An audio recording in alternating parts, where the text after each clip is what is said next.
Assalamu alaikum. Good morning, students. Today is Monday, 18th May 2020, and we have started a topic that is the moment of a force from the previous lecture. And in that lecture, we have discussed different things, that is a force, pivot, momentum, moment of a force, and the types of the moments we have discussed in the previous lecture. And now today we are going to discuss the principle of moment and its verification. So what do we have done in the previous lecture? That is a force, which is a push or a pull; pivot, which is a fixed point about which any object can rotate; moment arm, that is actually the distance between the 2 points, and these 2 points, out of these 2 points, one is the pivot and the second one is actually the point where you are going to apply the force. And the third one, moment, this is actually the effect of a force, the turning effect of a force when it is acting on an object.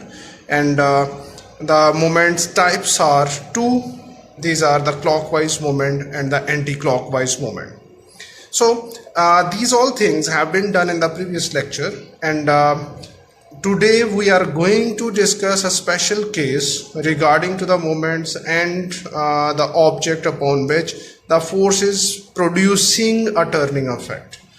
That is the principle of moments. Principle of moments actually describes an object which is in equilibrium, and it describes that when an object is in equilibrium, then what we can say about the torques or about the moments on that object which the forces are going to create on it.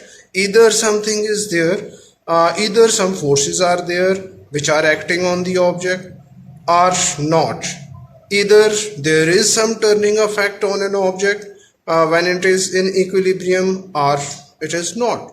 This has been described in the principle of moments. So the principle of moment, it describes that the condition of an object to be in equilibrium in terms of the moments acting on it. When an object is in equilibrium, then this principle describes which type of moments are there and what is their magnitude, what should be their direction. So the statement of the principle of moment is the sum of clockwise moments about a fixed point, that is the pivot, it should be equals to the sum of anti-clockwise moments about the same point, that is about the same pivot, and then that object will be in equilibrium. So from this principle of moment we comes to know that when an object is in equilibrium, even then some forces are acting on it, and due to these forces some rotations are being produced on the object. But apparently if it is not seen, it is not clear to us, we are not able to see the rotations in the object, and the object is still in front of us, then we say that there is the principle of moment acting on it. That is, the clockwise moment and the anti-clockwise moment acting on the object, they are equal to each other. Say this is a wedge, this is a point that is known as the pivot, about which this whole seesaw can rotate either in the clockwise or anti-clockwise moment. Say that on one side of the object a force F1 is acting downward. You can say it has some magnitude about 100 newtons, you can say, and the distance of this force, the perpendicular distance of this force from the pivot is d1. So this force is creating a rotation in this seesaw in anti-clockwise rotation. This force is just pressing down this seesaw, means it is tending to rotate this seesaw in the downward direction, means in the anti-clockwise direction. So the turning effect produced by this force about this pivot can be calculated as F1 into D1. As we have read previously that torque is equals to F into D. So this is the formula, the force acting and the distance of that force from the pivot. So the torque of F1 or the moment of F1 can be calculated as F1 into D1. At the same time, another force F2 is acting on the other end of the seesaw and in the downward direction also. Say it is also 100 newtons and it is acting at a distance of D2 from the pivot. Then the moment of this force can be calculated as F2 equals to F2 into D2.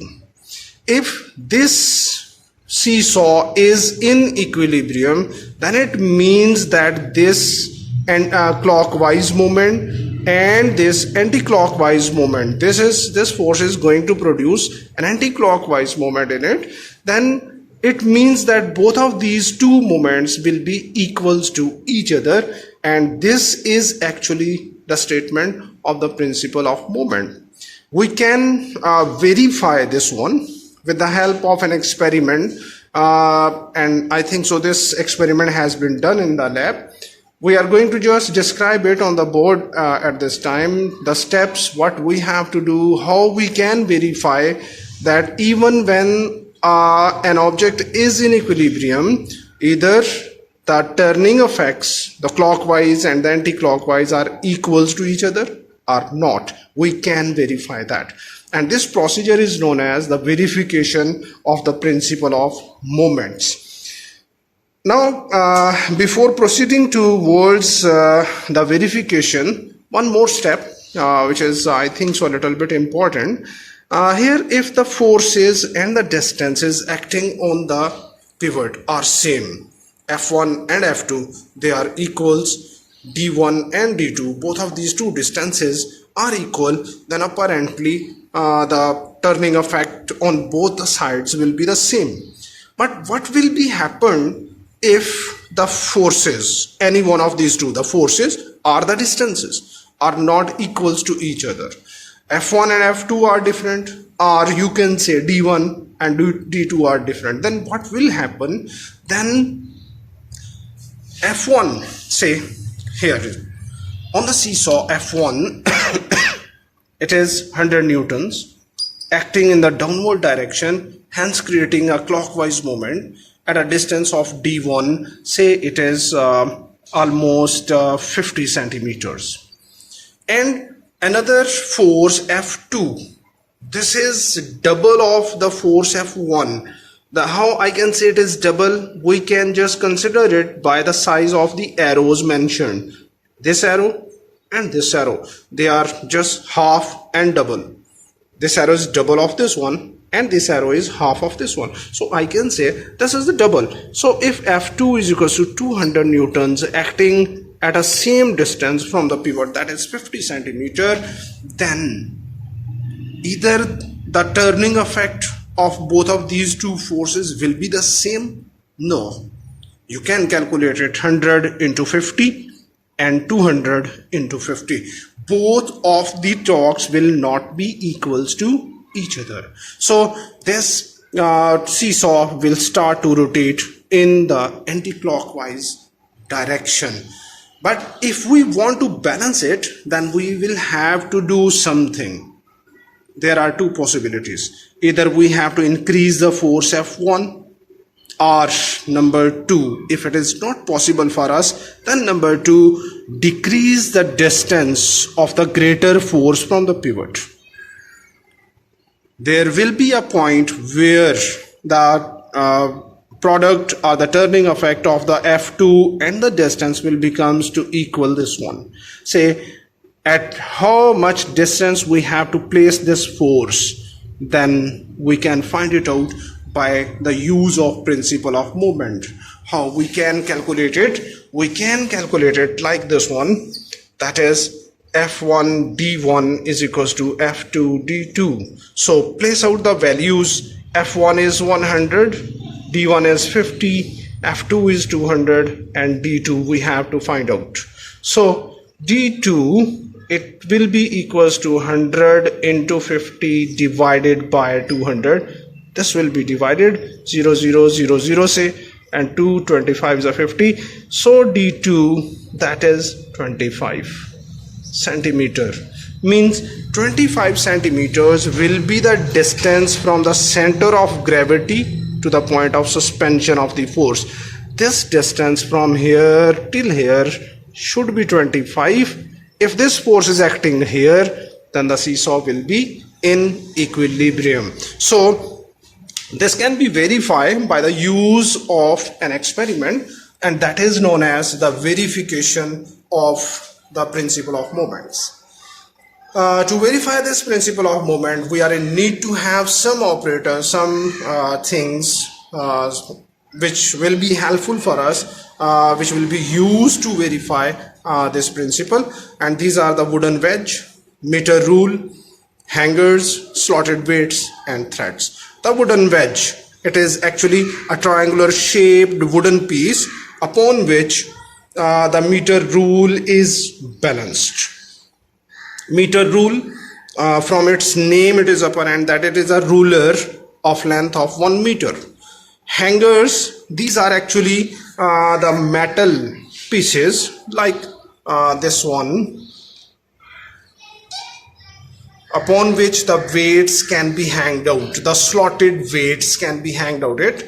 So we are in need to have some hangers. The slotted weights, these are the weights actually which we are going to use in the labs, and they have some slots in between them like this one. From this slot they are being hanged on this hanger, and then the threads which is used to being hang this hanger with the ruler. So what we have to do, the first step is find the center of gravity of the meter rule. Center of gravity means the central point. Using the wedge, balance the meter rule on it. A point where the meter rule is being balanced means it is not rotating in either the clockwise or anti-clockwise direction, then that point is known as the center of gravity of the meter rule. Say if it is 100% accurate meter rule, say it is 50 centimeters. This is the first step to find the center of gravity of the meter rule. Number 2, now hang the weights on either side of the rule with the help of thread and hangers. We have to hang out, means these weights will present actually the forces acting on this seesaw or the meter rule. This is a sample of seesaw which we are going to use in the lab. So 2 loops of threads, use it. Number 1 loop is here, and with this loop just hang a hanger and some slotted weights on it like this one. So on the other end, use another hanger. Say this position is on 10 centimeter. And number 2, use another loop of thread and a hanger and some weights on it like this one, 1 2 3 4 5 and something else, and this weight is W2 and this is W1. Say W2 is greater and W1 is smaller. At the starting point, both are being hanged at the same position. So apparently this meter rule will start to rotate in clockwise direction, but we have to balance it.